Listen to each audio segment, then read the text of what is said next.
Muy buenos días, amigos televidentes. Bienvenidos a Pulso Político aquí en TC Televisión en este domingo 29 de abril del 2012. Por cierto, estamos grabando viernes 27 de abril. Les había dicho en programas anteriores que ya en este domingo íbamos a llegar a ciertas conclusiones sobre el tratamiento de los temas sociales que comenzamos en Pulso Político. Comenzamos con la planificación familiar hace ya algún tiempo, luego con el tema del embarazo adolescente, luego con el tema de la violencia de género específicamente contra la mujer, luego tratamos el tema del narcotráfico, el alcoholismo y el consumo de alcohol y drogas en los niños, jóvenes y adolescentes, etcétera, etcétera. Y en el análisis que hicimos de todos esos temas, hubo dos factores que salieron de forma recurrente al debate. El uno tiene que ver con las familias del Ecuador, es decir, con la sociedad prácticamente, porque la sumatoria de las familias conforman la sociedad, estructuran una sociedad. Y el otro tenía que ver con la educación. Hoy vamos a tratar uno de esos factores que tiene que ver con las familias, es el rol de las familias en la sociedad ecuatoriana. Y lo vamos a aterrizar a la sociedad ecuatoriana, porque si bien es un tema que a nivel mundial nos debe preocupar, porque es un tema mundial, a nosotros nos interesa es desde nuestro territorio construir una buena familia para tener una buena ciudadanía y para llegar a aquello que la Constitución de Montecristi, aprobada en el año 2008, nos decía, aquel famoso buen vivir. Pero cuando hablamos del buen vivir, por lo general lo relacionamos a la calidad de vida. Y por lo general cuando hablamos de calidad de vida, hablamos de educación, de salud y de trabajo. Es decir, tenemos que tener educación. La pregunta sería cómo concebimos la educación. Tenemos que tener salud, se explica por sí solo, y tenemos que tener trabajo para generar ingresos para poder adquirir todo lo que necesitamos para ese buen vivir. Pero mi pregunta y mi reflexión es la siguiente. ¿Podemos tener un buen vivir si no nos preocupamos primero por el individuo, por la familia, que es el núcleo de toda sociedad, y por la sociedad en sí? ¿De qué nos sirve tener trabajo? ¿De qué nos sirve tener una educación que a veces se concibe tan solo por la aprehensión, es decir, la adquisición de conocimiento? ¿Y de qué nos sirve tener salud preventiva y curativa si el individuo como tal, en términos de su concepción de vida, a lo mejor no está sano? Para analizar eso, hemos invitado a las siguientes personas. A la doctora Gina Zamora de Castelblanco, orientadora y terapeuta de familia, catedrática de la Universidad de Chile y de la Universidad de Navarra de España. Al sociólogo Álvaro Sáenz, viceministro del MIES, el Ministerio de Inclusión Económica y Social. Yo le cambiaría el nombre, invertiría el tema, diría social y económica, pero bueno, ya está así. Y la doctora Susana Guijarro, directora nacional de la adolescencia del Ministerio de Salud. Damas y caballeros, muchas gracias por haber aceptado esta invitación y por tratar, a lo mejor, para algunos televidentes que están acostumbrados a la confrontación en los programas de televisión de la política, por venir a debatir un tema que para mí es mucho más importante y trascendente que cualquier polémica política, porque desde la política queremos mejorar a la sociedad, no desde los estilos políticos. Muchas gracias, Gina, muchas gracias, Álvaro, muchas gracias, Susana, por estar aquí en Pulso Político. Y damos inicio entonces con el primer reportaje que nos ha preparado el equipo de producción, que nos va a servir como introducción para abrir el debate sobre el rol de nuestras familias en la sociedad ecuatoriana. Veamos. La familia es considerada la base de la sociedad. La Declaración de los Derechos Humanos señala en su artículo 16 que la familia es el elemento natural y fundamental de la sociedad y tiene derecho a la protección de la sociedad y del Estado. Pero el concepto tradicional de familia ha ido cambiando. De hecho, la Constitución del Ecuador reconoce la familia en sus diversos tipos, pues fenómenos como la migración, por ejemplo, han afectado a muchas familias que se han visto obligadas a reestructurarse. Hoy en día se está casi también desestructurando esa familia nuclear compuesta por padres, padre, madre e hijos, debido a procesos que todo el mundo conoce, procesos como el de la migración, por ejemplo, transnacional, hace que muchas de las veces una de las dos cabezas de familia, el padre o la madre, tenga que salir del país, tenga que vivir de manera permanente en otro contexto societal, y esto hace que cambie la familia. Pero más allá de estas dinámicas, un estudio del Centro del Matrimonio y la Familia de Nueva York señala que los adolescentes que provienen de familias divididas tienen mayor probabilidad de fumar y consumir alcohol o drogas, así como problemas de comportamiento a temprana edad y bajo rendimiento escolar. La familia es una institución creada por Dios, y si no se vive con los parámetros que Dios diseñó para la familia, va a dar esto, lo que está pasando. En el último censo de población se advierte que en el año 2000 se contrajeron 74.875 matrimonios, mientras que en el 2010 la cifra bajó a 74.800, lo que implica un decrecimiento del 0,1%. Esto contrasta con el índice de divorcios, que en el año 2000 fue de 10.796 y en el 2010 llegó a 18.231, registrándose un aumento del 68,8%. Como que hay esa educación de decir, si no me va bien, mejor no sigo. Yo lo que quiero es pasar bien y sentir agrado y todo. Y es que al parecer, la dinámica social ha generado un cambio en las prioridades. Se han distorsionado los valores y ahora las cosas se han materializado. Los padres, por buscar lo material, han dejado de manejar bien la familia como el propósito fue de Dios siempre, ¿no? Según el artículo 69 de la Constitución, la madre y el padre están obligados al cuidado, crianza, educación, alimentación, desarrollo integral y protección de los derechos de sus hijos, aun cuando se encuentren separados por algún motivo. El niño debería ser educado para tener como principio, no como por obligación, dice la ley te dice esto. Como principio debería tener el respeto al derecho de los demás. Los principios y valores no salen ni de la escuela, ni del colegio, ni de la universidad, por muy costosa que sea la universidad, ¿verdad? Sin embargo, después el sujeto sale al mundo también y la familia comparte ya también con el espacio educativo. Se trata entonces de un problema que atañe a todos y que se lo trata desde diferentes visiones. Donde vamos a transformar estas sociedades en la familia, en el núcleo familiar. Cuando los padres hagamos conciencia de qué queremos educar a nuestros hijos, qué queremos enseñarles a nuestros hijos y cómo queremos que nuestros hijos lleguen a ser de adultos. No podemos echarle toda la culpa a la familia ni de lo bueno ni de lo malo del individuo, porque normalmente conforme va transcurriendo nuestra vida, nosotros nos vamos cada vez contactando con mayores círculos de socialidad. Por ello, es necesario entender que la familia, como quiera que ésta se conforme, continúa siendo la base de la sociedad y, por lo tanto, un parámetro del futuro que hemos comenzado a construir. Carlos Andrés Núñez, Pulso Político. Gracias, Carlos Andrés Núñez. Bueno, comienzo por Gina. Gina, hemos hablado en este reportaje de que la familia se está desestructurando. Cuando nosotros analizamos los temas que yo dije en la introducción, llegamos a una conclusión. Temas violentos prácticamente están originándose porque las familias no están bien estructuradas. La dinámica social, la dinámica de la vida a nivel mundial, esta vida globalizada, ha hecho que la familia se fragmente.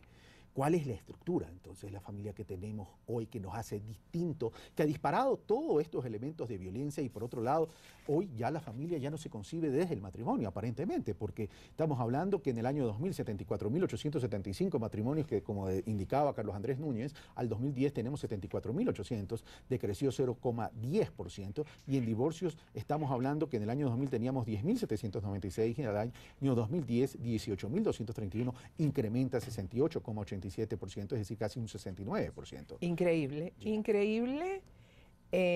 Y esto parte, aun cuando el sociólogo que habló dijo que no le podemos echar toda la culpa a la familia, creo que en ese aspecto no estoy de acuerdo, aun cuando, no toda, pero la gran culpa la tiene en este momento la desestructuración familiar que proviene no solo de la emigración. Entendamos lo que la emigración constituye un tanto por ciento dentro del total de la familia y no solo las familias que están emigrando, algún miembro de la familia está emigrando, son las que están sufriendo la desestructuración. La familia en general, en el mundo entero, y lo que nos interesa a nosotros, en particular en el Ecuador, está siendo destructurada por varios factores. Primer factor, una desvalorización del tema de lo que es la familia misma. O sea, esta familia que antes fueran de una religión o de otra, era hasta que la muerte los separe y tenemos que arreglar los problemas porque no queremos vivir el resto de la vida en problemas, lo vamos a arreglar. Hoy es, de acuerdo a mi experiencia como orientador y terapeuta de familia, hasta que los problemas nos separen.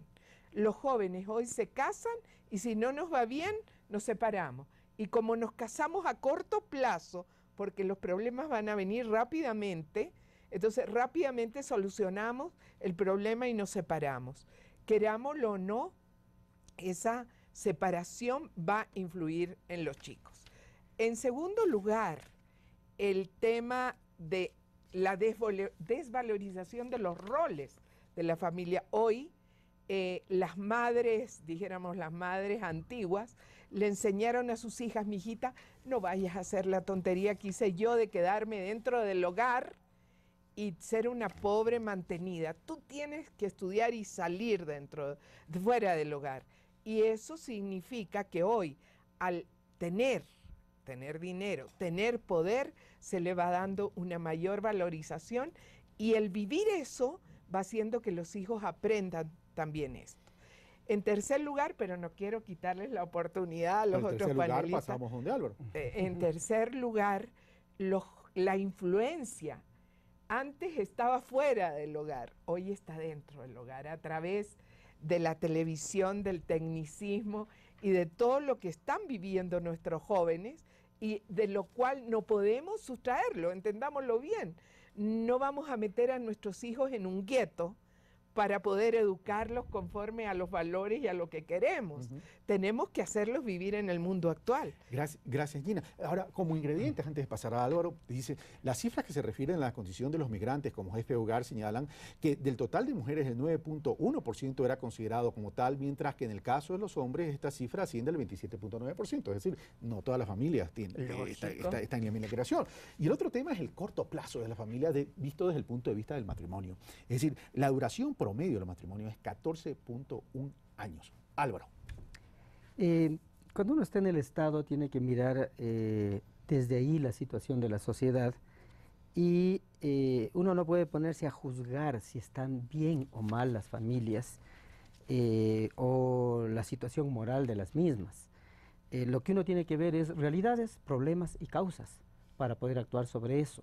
Desde ese punto de vista, la múltiple situación familiar es una realidad, y lo que tiene que hacerse desde el Estado es, entendiendo esa realidad, ver cómo puede funcionar bien una sociedad para poder acercarse a lo que decía, el buen vivir. Y entonces lo que tiene que ver es cuáles son los entornos familiares existentes, y sin duda trabajar con la responsabilidad o corresponsabilidad familiar, sin duda, eso es fundamental. Realmente hay una corresponsabilidad. Sin duda, y el papel del Estado, por supuesto. Evidentemente. ¿No? Incluso también del mundo privado, que también tiene responsabilidad sobre los diversos hechos. Pero lo que quiero decir es que desde el Estado lo que tenemos que ver es cómo se puede actuar y coactuar con la familia tal como es. No podemos tratar de cambiar el modo de ser de la familia, sino trabajar con ella para que esta familia pueda interactuar y cumplir con sus responsabilidades, que son muchas. Ahora, pero Álvaro, una precisión desde el Estado. A ver, tú representas al Ministerio de Inclusión Económica y Social. Ya no voy a dar mi preferencia social económica, porque yo creo que la economía debe estar al servicio de la sociedad, del individuo, etcétera. Estamos de acuerdo en eso. Pero bueno, ya está el nombre así, dejémoslo así. Pero inclusión social. Pero la familia debe incluirse socialmente. Sin duda. Y la inclusión social no solo pasa por la inclusión, por el tema económico, es por el concepto de vida que podamos tener y por la construcción de ciudadanía. Es decir, desde el punto de vista de la familia, desde las familias que actualmente las tenemos estructuradas, ¿qué estamos aportando para la construcción de esa ciudadanía y para la construcción de esa sociedad? Así es.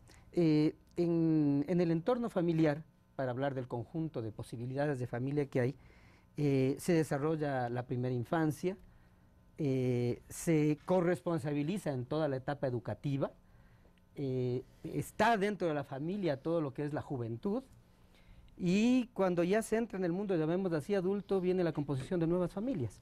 Por lo tanto, y luego también, por supuesto, cuando ya se trata de adultos mayores, la familia también es responsable y corresponsable de la situación de adultos mayores. Porque son las decisiones de la familia. Eso es lo que nosotros le llamamos el ciclo de vida.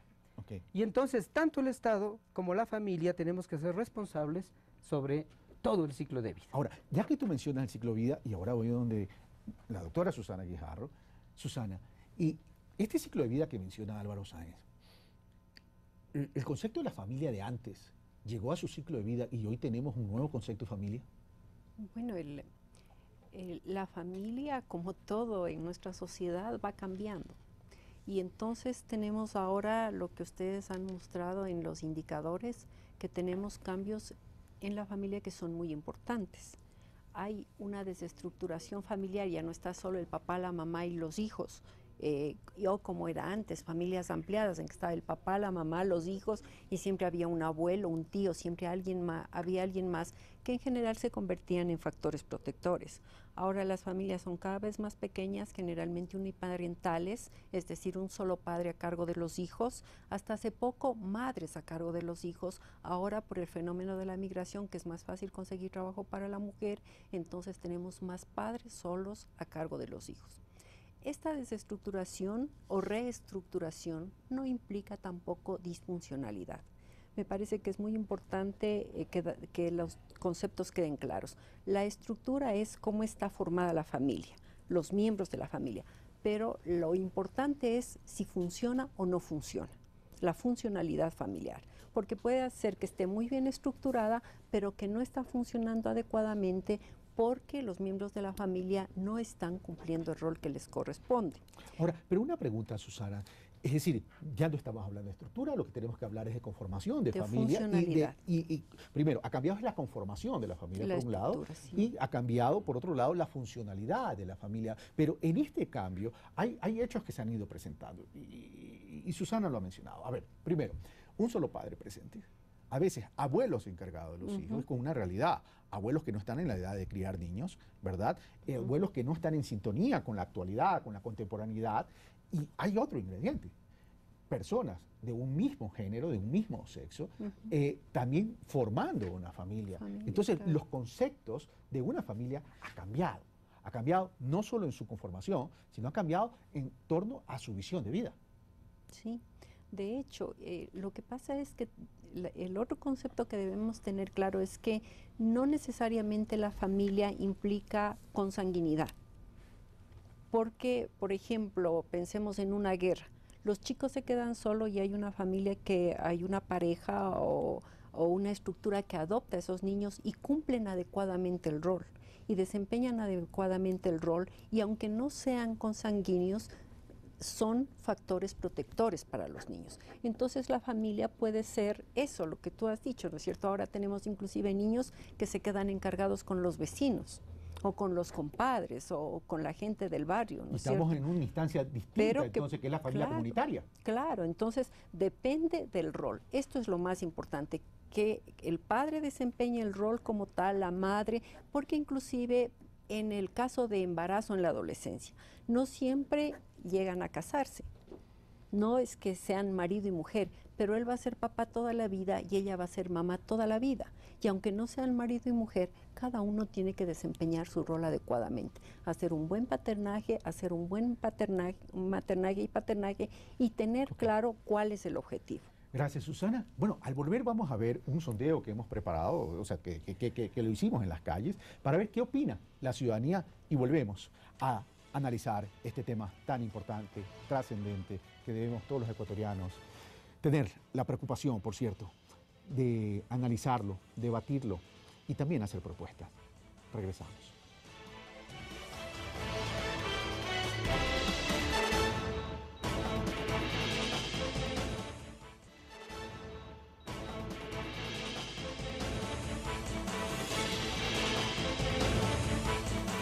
Les recordamos, amigos televidentes, que estamos con Gina de Castelblanco, orientadora y terapeuta familiar, doctora, catedrática en la Universidad de Chile y la Universidad de Navarra, España. Tenemos a Albert Sáenz, viceministro del Ministerio de Inclusión Económica y Social, y a la doctora Susana Guijarro, directora nacional de la adolescencia del Ministerio de Salud. Estamos tratando y analizando el rol de las familias en la sociedad ecuatoriana. Pero vamos a hacer contacto con Mariusi Rodríguez, quien está y nos ha preparado, mejor dicho, está en las calles, nos ha preparado un sondeo sobre lo que piensa la ciudadanía de este tema que estamos tratando, el rol de nuestras familias. Buenos días, Carlos. Hemos salido a hacer preguntas a la ciudadanía sobre el tema de hoy, y esto es lo que nos han respondido. ¿Cree usted que las parejas de hoy están tomando muy a la ligera lo de ser padres y formar familias? Sí, porque a veces les lleva el entusiasmo. No están conscientes de que el matrimonio es para toda la vida. Muchas veces se dejan llevar por los impulsos, se dejan llevar por las emociones y no analizan que el matrimonio es para toda la vida? Ya no se casan, conviven. Bajo su experiencia, ¿usted cree que lo más importante para fortalecer un hogar es la moral, el ejemplo o la fe? El ejemplo. Tenemos que comenzar con la fe en Dios. La moral, sin moral no hay ejemplo. El amor. Más amor y más respeto entre la familia, entre los familiares. ¿Usted cree que hay falta de liderazgo en los hogares de hoy? Sí, yo sí estoy segura. Porque los padres son muy permisivos. Muchos padres son de mano suave, digamos. Una falta de amor hacia los hijos. Es verdaderamente el amor. Porque cuando el amor está en una pareja, en una familia, todo fluye lindo. Gracias, Mariuxi Rodríguez. Bueno, vamos con China. Falta de liderazgo, falta de amor, ya no se casan para toda la vida, tan solo conviven, etcétera, etcétera. ¿Qué piensa Gina? Pero antes que me digas, Gina, lo que tú piensas, permíteme dar y agregar ciertos datos estadísticos a este análisis. En el año 2001 existían 2.879.935 hogares, de los cuales el 74.6% contaban con jefatura de hogar masculina y el 25.4% restante con jefatura de hogar femenina. Al año 2010, el total de hogares o de familias fue de 3.618.770, que corresponden a hogares dirigidos por un hombre. El 26.7% son liderados por el 73.3% liderados por hombres y el 26.7% liderados por una mujer. Es decir, subió en algo los hogares liderados por una mujer y disminuyó también en algo los hogares liderados por hombres. Yo hubiera pensado que hubiera sido mayor las diferencias, pero veo que más o menos van por ahí. Pero entonces, parece que la de hombres bajó bastante. Bajó de 74 a 73 y las mujeres subieron de 25.4 a 26.7. Yo creo que no tiene que ver si está el papá o la mamá. El tema, yo digo que la gran crisis de los padres actualmente es que no saben ni ellos mismos lo que es la autoridad. El ser humano padre o madre en este momento no tiene una propia autoridad sobre sí mismo, no es capaz de tener control de sus actos, no es capaz de ser consecuente con las decisiones tomadas, y eso no le permite ser una autoridad. Para mí, como orientadora y terapeuta de familia, la autoridad es la armonía, no el equilibrio, la armonía entre disciplina y amor. Dentro de la familia, no estoy hablando de la autoridad de profesores o de la autoridad de política, etc.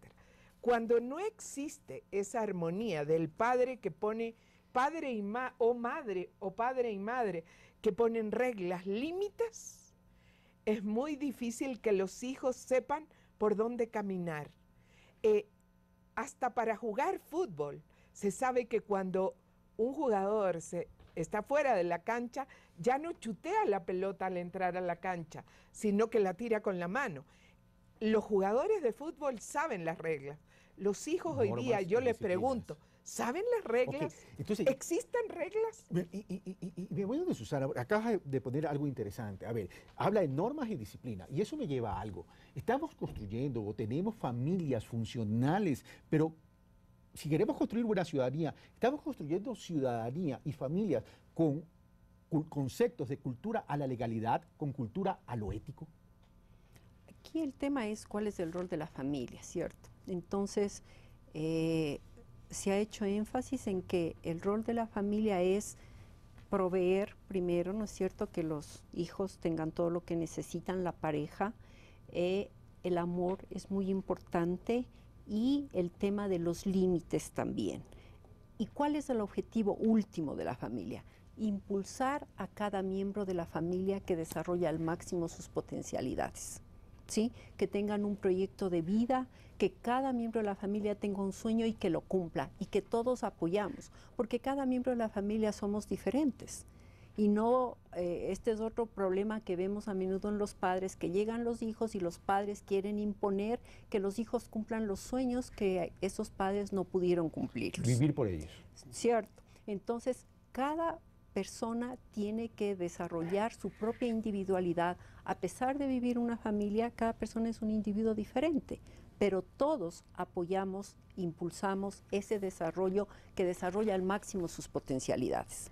El tema de los límites es muy importante y no es que en cada familia tengamos escrito las normas. Sin embargo, todos sabemos muy bien qué podemos o no podemos hacer dentro de casa, qué podemos o no podemos hacer en la universidad o en el colegio, porque las normas son claras, las respeto o no las respeto, ¿no es cierto? Ahora, en la adolescencia es un momento muy importante, porque los hijos, ¿cómo aprenden a ser hombres? ¿Cómo aprendo yo a ser mujer? Por la imagen que tuve de mi madre, y aprendo lo que es ser hombre por la imagen que tuve de mi padre, que tengo de mi padre. Ahora, pero cuando dice Susana Guijarro que la adolescencia es importante, evidentemente, y es la más conflictiva, es la más compleja, por llamarlo de alguna manera, porque en esa edad los chicos están viviendo una autocrítica, están buscando respuestas a todo, etcétera, etcétera. Pero cuando el promedio de duración de un hogar, llamemos así, o de un matrimonio, dura 14 años, estamos hablando que los chicos se quedan pequeños. Entonces, claro, el tema es, si se fractura el matrimonio, necesariamente se fractura la familia. Eso no significa que el padre siga siendo padre y que el hijo ya tiene una imagen del padre. E inclusive en la adolescencia, como cambia el pensamiento concreto del niño al pensamiento abstracto de la adolescencia, los jóvenes se vuelven muy críticos, especialmente con los padres. Porque cuando eran niños, que los padres eran lo máximo, casi como superhéroes para los hijos, ¿no es cierto? Pero en el momento de la adolescencia, con el pensamiento crítico que tengo, ya me doy cuenta que papá y mamá tienen un montón de problemas y que no me gusta. Entonces se produce la separación progresiva de los padres, y los adolescentes buscan un nuevo grupo de pertenencia, que son los amigos, que son las amigas, pero además buscan nuevas imágenes a seguir. Entonces vemos que rápidamente el cuarto de los adolescentes se llenan con las fotografías, con los pósters de los ídolos del fútbol o de los deportes o de los artistas, etcétera, ¿no es cierto? Pero la imagen que aprendieron desde su niñez está allá, y es el momento en que cuestionan los valores, en que cuestionan lo que fue transmitido a través de los padres. Pero Álvaro, cuando se habla de proyecto de vida, las familias en el Ecuador, ¿qué estamos teniendo? Cuando nos juntamos, ¿proyecto de vidas o proyecto de acumulación de patrimonios? Tengo la impresión de que hay un entorno en el cual estamos conversando, en el cual estamos como añorando una familia antigua, conservadora, autoritaria, que de alguna manera hacía una mejor sociedad. Yo creo que estamos con un cliché. Y quiero ser muy directo en esto. Y dije hace un momento, nosotros desde el Estado tenemos que trabajar con realidades, con las familias como están. ¿Y cuáles son las realidades que hemos hablado? ¿Cuál es el producto de las familias? Las personas, la sociedad. Nuestra sociedad ha mejorado, nuestra sociedad ha cambiado, nuestra sociedad se ha modernizado, nuestra sociedad compite con otras sociedades latinoamericanas con gran altura. En nuestra sociedad estamos teniendo un crecimiento económico, están disminuyendo la pobreza. No ha de ser pues que las familias son tan malas que han producido solamente situaciones malas.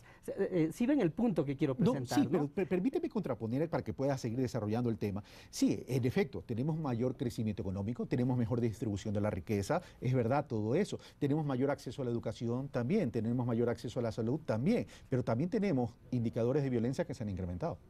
Yo pienso que la violencia doméstica, violencia por contra ejemplo, la mujer se ha incrementado, la violencia intrafamiliar esos no son nuevos. No, la violencia intrafamiliar ha habido siempre. Lo que pasa es que esa familia que la idealizábamos, esa familia idealizada, lo que había es la violencia oculta. Claro. Ahora la violencia se ha aclarado, el poder tratarlos, sin duda. Entonces, no quiero con esto decir ni antes peor ni hoy mejor.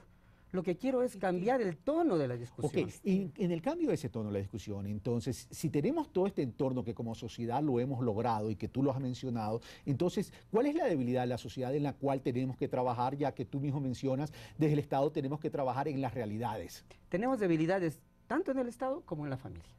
Y por supuesto en el conjunto de la sociedad. Mencionémoslas entonces. Por ejemplo, en el caso de la familia, no siempre las familias asumen lo que es el desarrollo infantil, lo que es la educación en todo sentido, incluso la calidad, pero de hecho todavía, aunque mucho menos, hay familias que no mandan a sus niños a la escuela y colegios. En las familias todavía tenemos los temas de violencia intrafamiliar, que son muy fuertes. Desde el punto de vista de la sociedad, creo que hay un avance muy importante en cuanto a la provisión de servicios a los diversos grupos etarios de la familia, ¿no? Pero, como decía, ciclo de vida, con diversos tipos de personas en la familia. Hay avances muy importantes, pero todavía hay grandes debilidades en calidad, hay debilidades en las formas de atención. Siendo autocrítico, por ejemplo, en la atención infantil, todavía pensamos, me refiero de 0 a 5 años, de 0 a 3 años, todavía pensamos que es solamente cuestión de cuidar guaguas, cuando es justamente el momento tiene que haber el desarrollo psicoafectivo de niños y niñas. Entonces, ahí nos falta madurar como sociedad. Y esta maduración no va a provenir de esta mirada, perdón que lo diga así, arcaica de la familia, sino que va a venir de cuánto nosotros asumimos y nos ponemos a enfrentar eso. Y ahí está la corresponsabilidad del individuo, la familia y el Estado. Así es. Ahora, ¿qué piensas, Gina, sobre lo que Álvaro nos ha dicho? Estoy absolutamente de acuerdo que tenemos que ser modernos y todo, pero hay algo que tiene que perdurar y que no podemos dejarlo de lado, y es el momento en que está en crisis la familia, y es la crisis de valores. Y yo creo que Álvaro no puede negar que no solo en el Ecuador estamos en crisis de valores en el mundo, y es lo que tenemos que recuperar.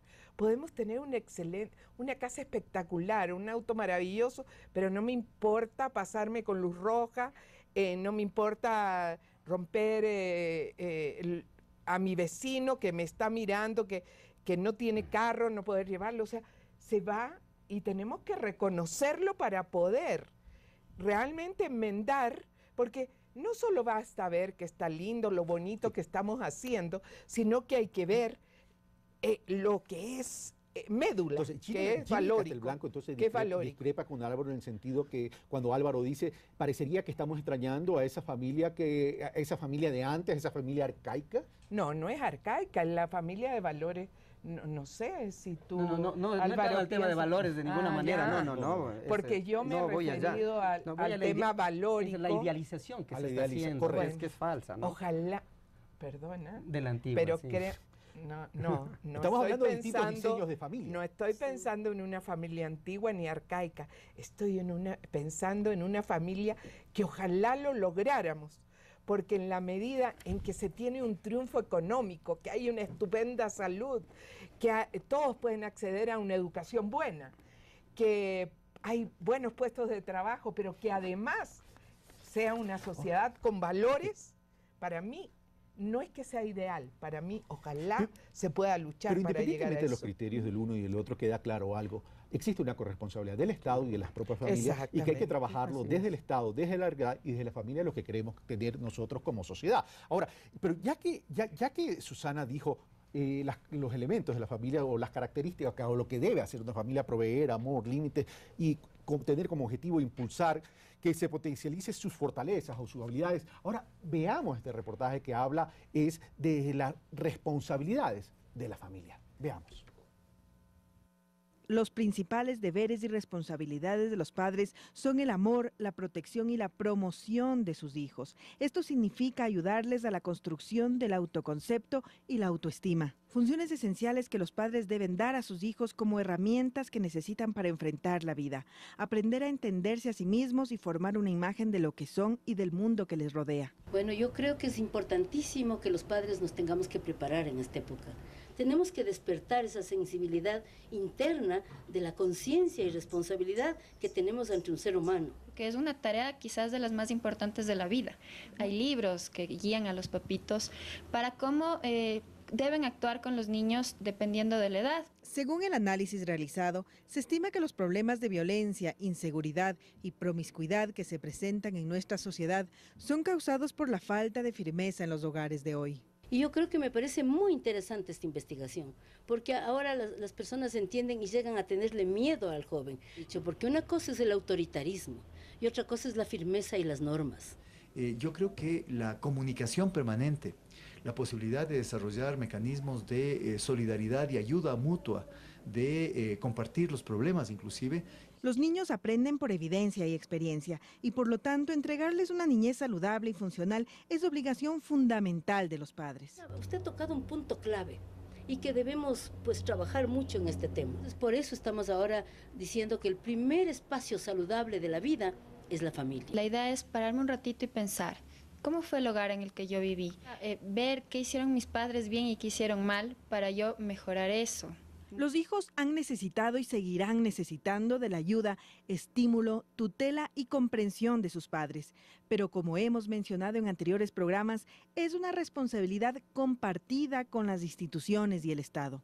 El MIES-INFA, como entidad rectora del desarrollo infantil del país, se ha propuesto modificar el modelo de trabajo anterior por una propuesta que garantice la protección integral de la familia y la sociedad, con la participación y corresponsabilidad del Estado, la sociedad y la familia.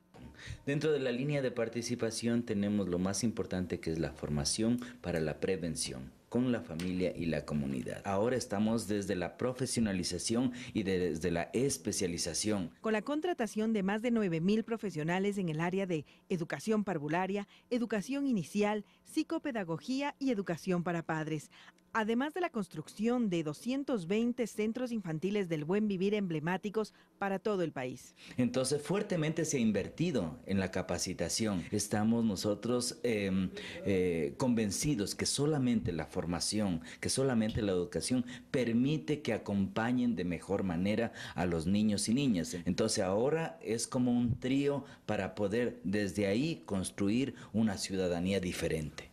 Para Pulso Político, María Auxiliadora Rodríguez.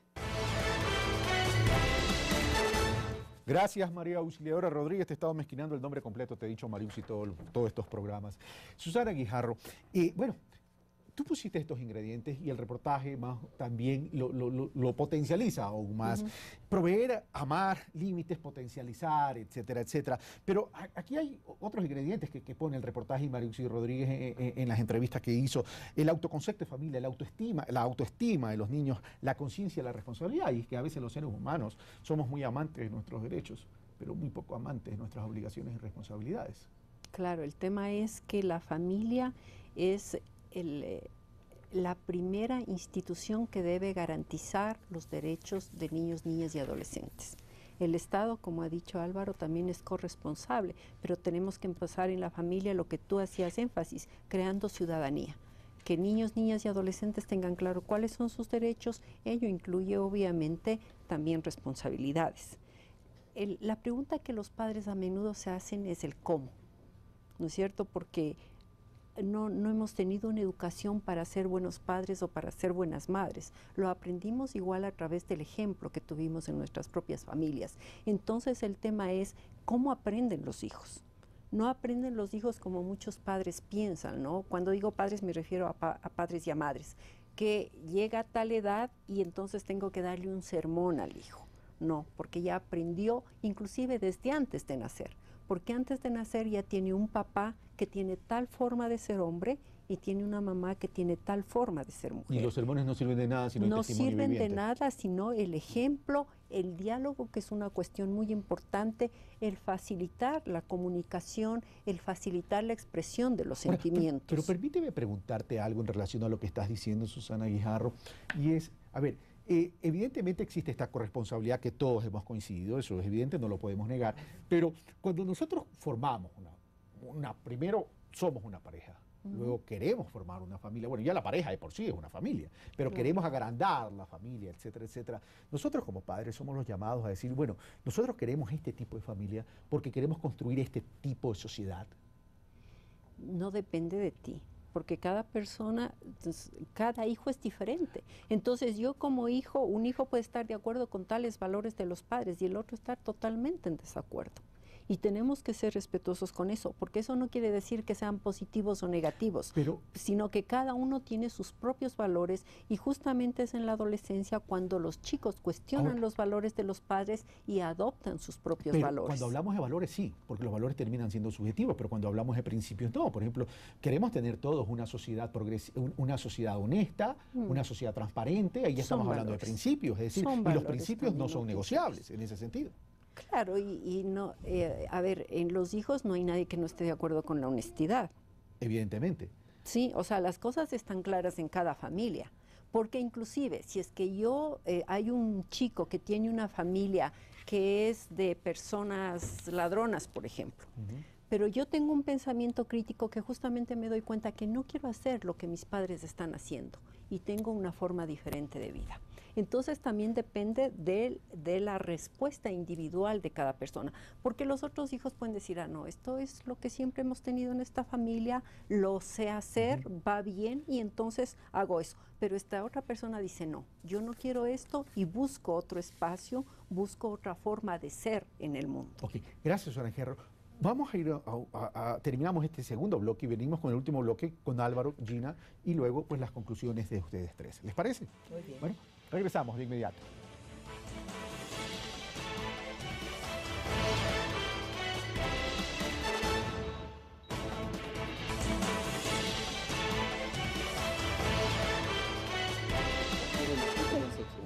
Estamos de vuelta, amigos televidentes. Bueno, continúo contigo, Álvaro. Y en el reportaje del segundo bloque, cuando hablaban del trabajo que estaba haciendo el MIES, el Ministerio de Inclusión Social Económica Social, hablaban de formación para, te voy a molestar todo el tiempo para que cambien el nombre, de formación para la prevención. Y eso es importante, formación para la prevención. Y en el corte, mientras estábamos en el corte, yo le decía a Susana Guijarro que yo tenía una gran inquietud, y te la voy a repetir a ti. Es decir, cuando hablamos de los políticos, no hablo de los políticos tan solo del Estado a través del gobierno central, sino de toda clase de políticos, desde lo público, ¿verdad? A veces han cogido la costumbre de ver a la política, a la actividad política para llegar a determinados cargos, como la oportunidad y la herramienta para solucionar problemas patrimoniales o familiares. Y concebimos el éxito de la familia a través del patrimonio y no a través de la consolidación del ser humano. En ese sentido, y la clase política proviene de la sociedad y la sociedad proviene de las familias. Entonces ahí ya tenemos un tema puntual. Entonces ahí tenemos una diferenciación que Susana Guijarro lo mencionó en el corte. Entonces ahí entramos en un debate, lo que es el ser con el tener. ¿Cómo establecemos formación para prevenir entonces ese tipo de cosas de forma específica? Álvaro Sáenz. En efecto, el ejemplo que tú pones es cierto en algunos casos, en los cuales... Sí, no hablo de todos, por cierto. Por supuesto, pero también lo interesante es ver cómo las cosas pueden cambiar, y yo creo que buena parte de esos cambios vienen de un crecimiento ético que también ha tenido el país. Y yo creo que un gran ejemplo es la revolución ciudadana actual en la cual estamos. Un rejuvenecimiento de los funcionarios públicos, un cambio ético tremendamente importante, un mejoramiento de la calidad de los servicios, también viene de las personas. Con esto no quiero decir, esto es simplemente para relativizar el ejemplo, porque si nos ponemos a hablar de que las personas siendo funcionarios se favorecen a sí mismos. No, y en el sector privado viene también la utilización de las relaciones con el Estado también. Todo el cambio grande más bien que ha hecho el gobierno de la Revolución Ciudadana en este sentido, y el cambio ético que se ha logrado también muy importante. Pero ya volviendo al tema de la relación con la familia, esto era para relativizar el ejemplo, me toca hacerlo además. Yo creo que es cierto el tema de los padres respecto de los hijos, pero también hay que ver los procesos, llamemos, evolutivos y de cambio. Yo creo que los jóvenes son más éticos que las personas mayores. Y de hecho, pongo como el ejemplo este recambio generacional que ha habido entre los funcionarios públicos, que ha generado cambios tremendamente importantes. Los padres de familia no se abrochan el cinturón de seguridad y los hijos les obligan a que se abrochen el cinturón de seguridad.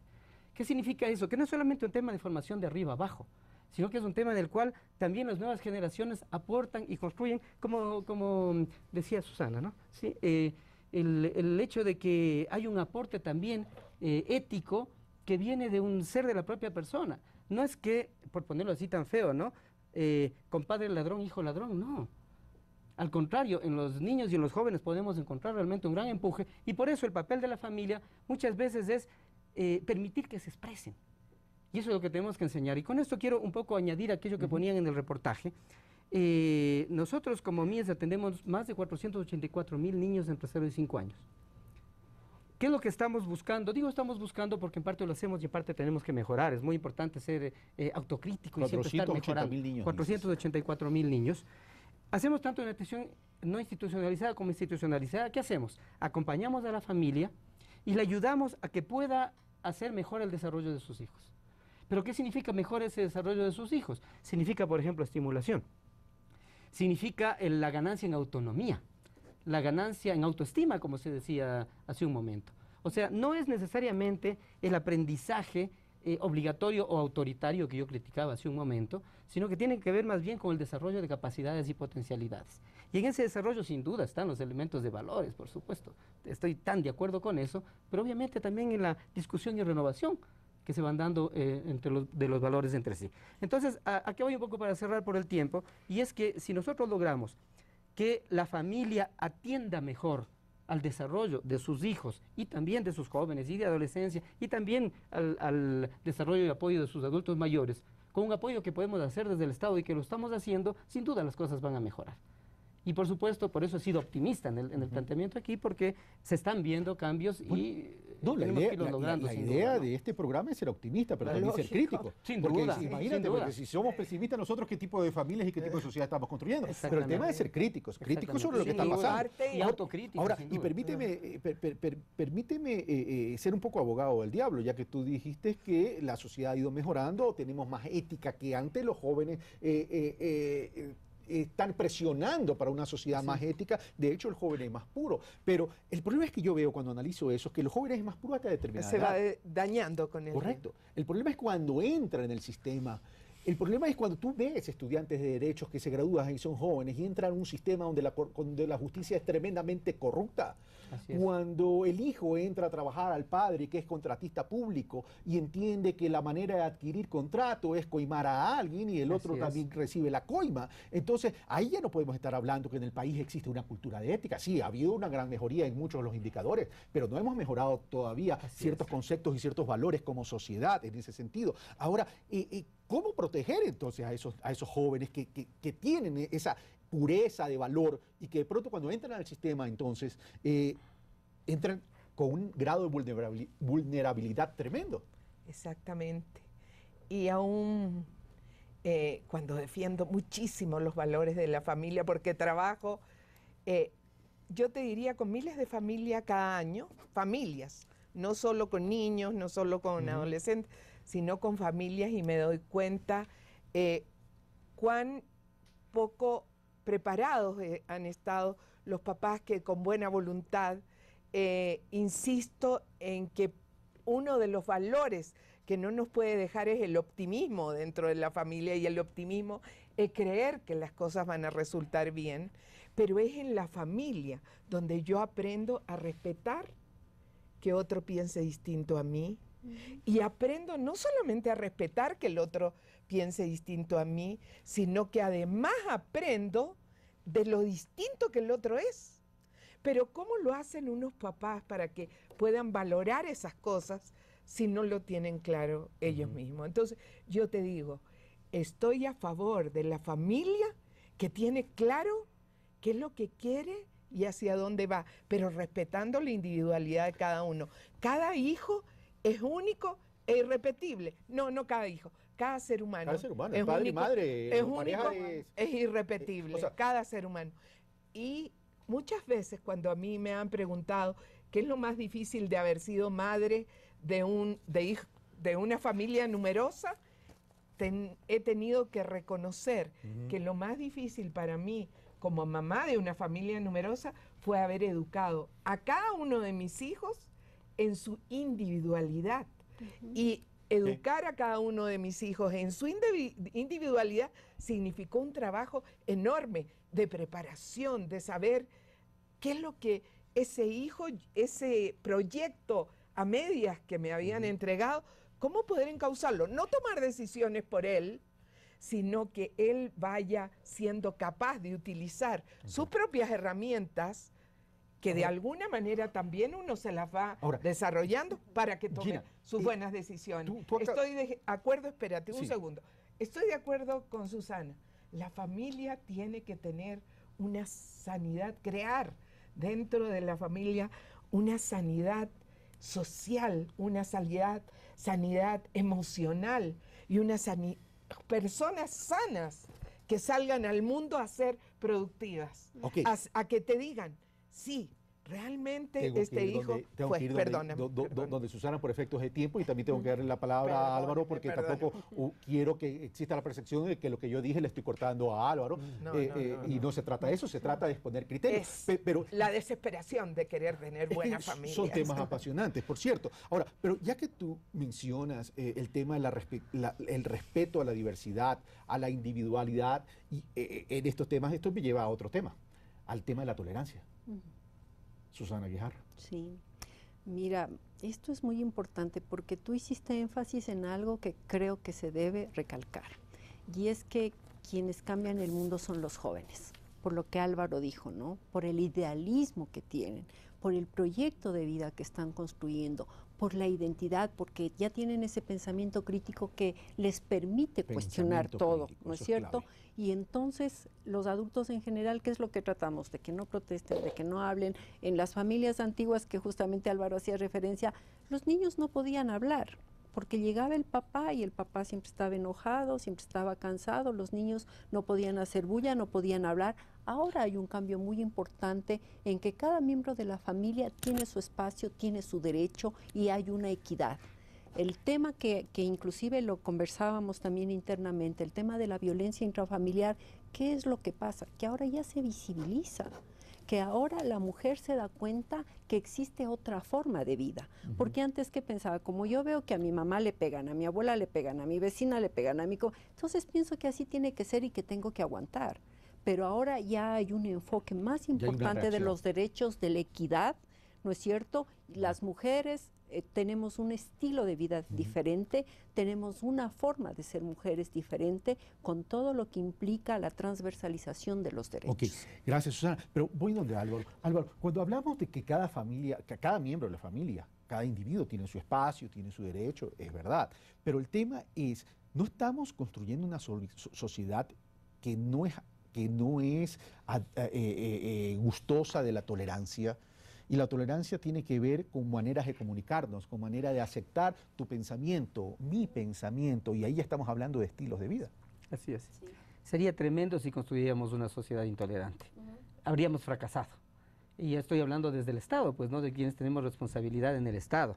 Y yo creo que justamente aquellas cosas de las que hemos hablado, la corresponsabilidad entre familia, sociedad y Estado, el ayudarle a la familia a poder desarrollar mejor a cada uno de sus miembros en cada una de las etapas de la vida, implica, yo decía hace un momento, autonomía, autoestima.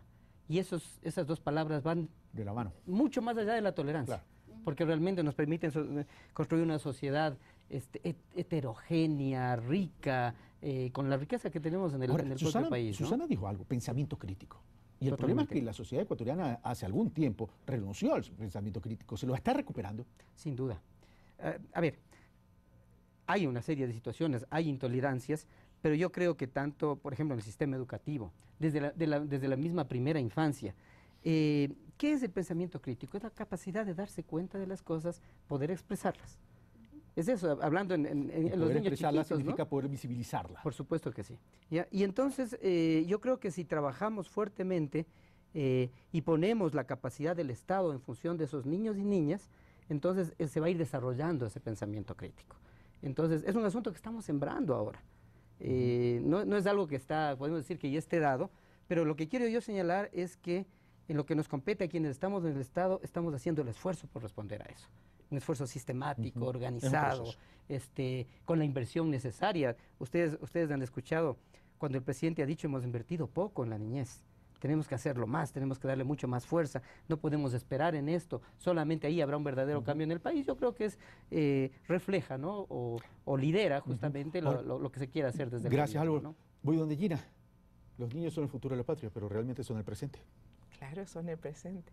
Y mira, yo creo que nosotros coincidimos, a pesar de que tenemos puntos de vista distintos, coincidimos en cosas muy importantes, que son... Y yo les pregunto a ustedes, ¿cómo un hijo adquiere su autoestima? ¿A los 15, a los 16? ¿Cómo un hijo tiene autodeterminación? Desde los primeros años. ¿Cómo un hijo tiene una buena imagen de sí mismo? ¿Cómo un hijo tiene control de sí mismo? ¿Cómo lo logra? Y es en la familia, es en la familia. Este trabajo que yo realizo no lo estoy haciendo en los últimos 6 años, lo estoy haciendo desde muchos años y aquí en Ecuador. Y esto de ver a la familia que va a querer... Estoy completamente convencida de que era joven, que los jóvenes cambiamos el mundo. Gracias. Y eso de hecho. Y es el mensaje que tenemos que hacer. Si tú estás convencido de que algo es bueno, lucha por ello. De hecho, gracias Gina. Gracias Álvaro, gracias Susana. Sí, los niños es el futuro de la patria, pero son el presente. ¿Los jóvenes pueden cambiar el mundo? Sí. Pero cuidado, el sistema corrompe a nuestros niños y a nuestros jóvenes. Sistema que no es ecuatoriano, sistema en Latinoamérica y en el mundo.